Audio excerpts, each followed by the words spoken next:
اللہ پاک کا بہت احسان ہے۔ Thanks. علی رضا بات کر رہا ہوں، حبیب آباد پاکستان سے۔ جی سر، حبیب آباد کس جگہ پڑتا ہے؟ یہ لاہور کے قریب۔ اوکے اوکے، اللہ تعالیٰ آپ کو سلامتی دے، حکم کریں علی رضا بھائی۔ اللہ پاک آپ کو سلامتی دے۔ حسن بھائی، فرسٹ آف آل میرے نا کچھ سوالات ہیں آپ سے، پھر ان شاء اللہ تعالیٰ آہستہ آہستہ مذہب اہل بیت کی طرف ہم آ رہے ہیں آپ کے پروگرام سننے کے بعد۔ پہلے انجینئر محمد علی مرزا صاحب کو سنتے رہے کافی عرصہ، لیکن کچھ معاملات، کچھ ایشوز، کچھ موضوعات پر ان کا دورہ میعاد تھا کہ دونوں ہی ٹھیک ہیں، دونوں فریق ہی ٹھیک ہیں، تو اس میں نا وہ تو ایک بچہ بھی جج کر لیتا ہے کہ ادھر ڈنڈی مارنے مرزا صاحب، تو اس وجہ سے آپ سے رجوع کیا ہے تاکہ ہم حق کے متلاشیوں کے مناظرے کی بات نہیں ہے آپ کے ساتھ، آپ نے صرف اپنا پوائنٹ آف ویو دینا ہے جو آپ کے علم کے مطابق بہترین ہے۔ جی سر۔ سب سے پہلا میرا سوال حسن اللہ یارک بھائی صاحب یہ ہے کہ امت آج تک ایک پیج پر اکٹھی کیوں نہیں؟ اتنے تفرقے کیوں ہیں؟ میرا سوال کمپلیٹ ہو لیں گے۔ اتنے تفرقے کیوں ہیں؟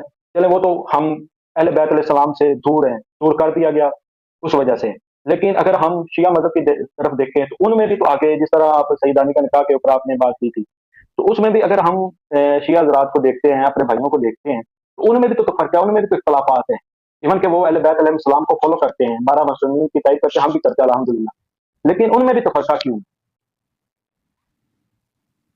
میں آپ کو بتا دیتا ہوں۔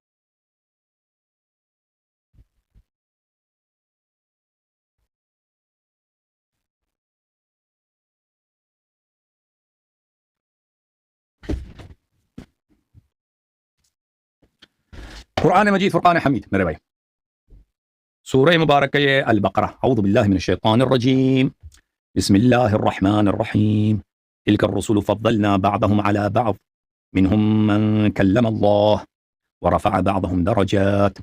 یہ رسول ہم نے ان میں سب کو ایک درجے پہ نہیں رکھا، بعض افضل ہیں، بعض مفضول ہیں، بعض دوسروں سے ایک دوسرے سے اوپر نیچے درجات میں۔ اچھا، ان میں سے وہ ہے جس کے ساتھ اللہ نے کلام کیا ہے، ورفع بعضهم درجات، ان میں سے کچھ کو اللہ تعالیٰ نے انبیاء میں سے بلند مقام دیا۔ وآتینا عیسی ابن مریم البینات وایدناہ بروح القدس، عیسی ابن مریم علیہ السلام کو ہم نے معجزات بینات دیا، مردہ کو زندہ کر دیتے، پرندہ مٹی سے پرندہ بنا کے پھونک دیا، پرندہ بن گیا، زندہ بن گیا، ٹھیک ہے نا؟ اچھا، وایدناہ بروح القدس، ہم نے اس کو روح القدس سے، روح القدس کیا ہے اس کے ساتھ ہم نے تو اس کی تائید کی تھی، اب ہمشیہ روایات میں بہت ہے روح القدس کیا ہے۔ اچھا، ولو شاء اللہ ما اقتتل الذین من بعدهم من بعد ما جاءتهم البینات، اگر اللہ چاہتا تھا انبیاء علیہ السلام کے بعد، ان کے گزرنے کے بعد ان کے امتوں میں قتال نہ ہوتا، اختلاف نہ ہوتا، اگر اللہ چاہتا یہ کرتا، سب لوگ معصوم بن جاتے نا، اگر اللہ چاہتا کہ ہم اور آپ گناہ نہ کرتے، بدعتی نہ بنتے، کوئی بھی شخص غلط راستے پہ نہ جائے، اللہ کر سکتا تھا ایسا، لیکن اللہ نے یہ دنیا بنایا کس لیے؟ کہ لوگوں کا امتحان لیا جائے، جو گناہ کرنا چاہتا ہے وہ گناہ کر سکے، اور جو عبادت کرنا چاہتا ہے اچھا وہ اس کے لیے میسر ہو، اللہ نے یہ دنیا بنایا۔ اچھا، اگر اللہ چاہتا کہ اس کے بعد لوگ وہ آپس میں قتال نہ کرے، اختلاف نہ کرے، نزاع نہ کرے، اللہ یہ کر سکتا تھا۔ ولو شاء الله ما اقتتل الذين من بعد ما جاءتهم البينات، جو لوگ انبیاء علیہ السلام کے بعد انہوں نے آپس میں اختلاف کیا ہے، اس بات کے بعد اختلاف کیا کہ ان کے درمیان بینات موجود تھے۔ بینات کس کو بولتے ہیں؟ روشن دلیل، روشن دلیل کے بعد ان لوگوں نے آپس میں اختلاف کیا، ٹھیک ہے نا؟ ولكن اختلفوا فمنهم من آمن ومنهم من كفر، لیکن آپس میں ان لوگوں نے اختلاف کیا، کب اختلاف کیا ہے؟ اختلاف ان کا کب ہوا؟ من بعد ما جاءتهم البینات، انہوں نے بینات، آیات واضحات، راہ روشن، واضح دلائل دیکھ کر انہوں نے آپس میں اختلاف کیا ہے، تو جب اختلاف ہوا ہے فمنهم من آمن ومنهم من کفر، ان میں سے بعض مومن ہیں بعض کافر ہیں۔ اچھا، حالانکہ یہ سب انبیاء کے پیروکار ہیں۔ ولو شاء الله ما اقتتلوا ولكن الله يفعل ما يريد، اللہ چاہتا ہے تو یہ آپس میں قتال نہ کرتے، لیکن اللہ وہی چاہتا ہے جو اس کا ارادہ ہے، جو اس کا حکمت ہے، جس میں مصلحت ہے۔ کہنے کا مقصد یہ ہے کہ اختلاف جو امت میں ہوئی ہے یہ اس لیے نہیں ہوئی ہے کہ امت کو پتہ نہیں ہے، امتوں نے، قرآن مجید کا فرمان ہے کہ بینات کے آنے کے بعد امتوں نے اختلاف کیا آپس میں، یعنی راہ واضح معلوم ہے، اس کے باوجود حق کو نہیں مانتے، حق کو نہیں مانتے، کس لیے نہیں مانتے؟ اس لیے کہ وہ اتباع نفس، اتباع شہوت کے لیے، ان کو اپنے کسی کی مالی منفعت اس راستے میں ہے۔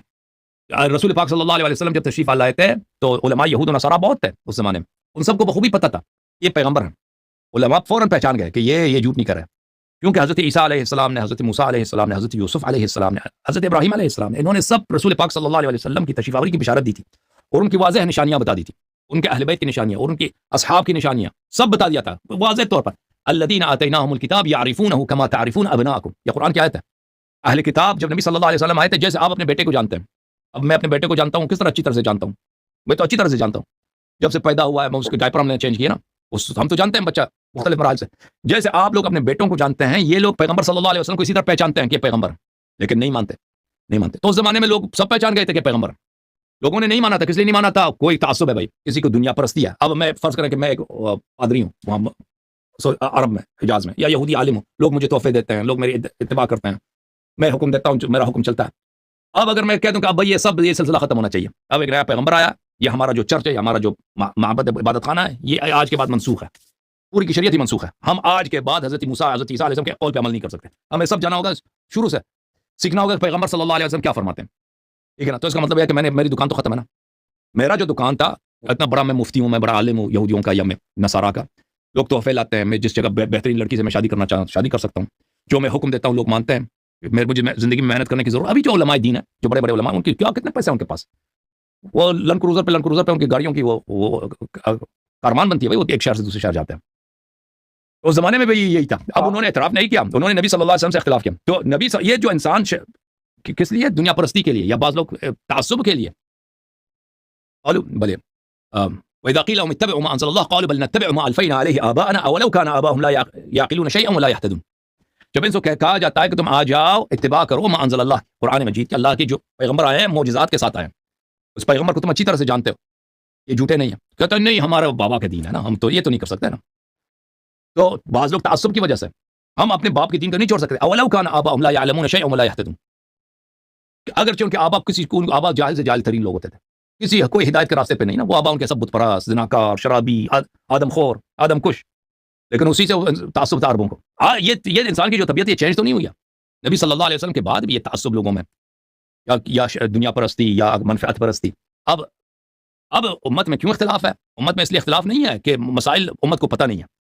حق بہت واضح ہے, حق بہت واضح ہے, علماء کے لیے حق بہت واضح ہے بالکل. وہ کہ نبی صلی اللہ علیہ وسلم کے بعد سچا راستہ, صحیح راستہ کون ہے؟ شیعوں کے درمیان بھی جو اختلافات ہیں اس میں بھی حق واضح ہے. سب صحیح نہیں ہے, ایک سچ پہ ہے دوسرا باطل پر ہے, اس میں بھی حق واضح ہے. لیکن جو جن لوگوں کی منفعت اسی میں ہے نا, کہ یا ان کے تعصب اسی میں ہے کہ سیدانی کی نکاح نہ ہو, غیر سے حصہ ہے, اس کو پرواہ نہیں ہے کہ رسول پاک صلی اللہ علیہ وسلم نے اس کو حلال بنایا, اور اللہ کی قسم ان کو پرواہ نہیں ہے کہ پیغمبر صلی اللہ علیہ وسلم کی دین میں, ان کی شریعت میں اس کے وہ اپنے مفادات دیکھتے ہیں, اپنے تعصبات, اپنے روایات, خاندان میں جو روایت پچھلے جو حال سے انہوں نے ہندوؤں وغیرہ سے سیکھا, اسی کو وہ دیکھتے ہیں. یا ان کی منفعت ہوتی ہے اسی پیری مریدی حرامزادگی میں. اگر کوئی پیر بنائے, اس کے لوگ تحفے ہدیہ لاتے ہیں نا, اس کو تو نہیں چھوڑ سکتے جو لوگ پیر بنائے. تو ان مسائل میں میرے محترم بھائی یہ اختلافات جو ہیں, اس کی وجہ یہ نہیں ہے کہ لوگوں کو حق کا پتہ نہیں چلتا, حق واضح ہے, لیکن لوگوں کو حق کی پرواہ نہیں ہے. لوگ اللہ سے نہیں ڈرتے. اللہ کا جب عذاب آئے گا نا, اس وقت لیٹ ہوا ہوگا. ایکچولی جو ہمارے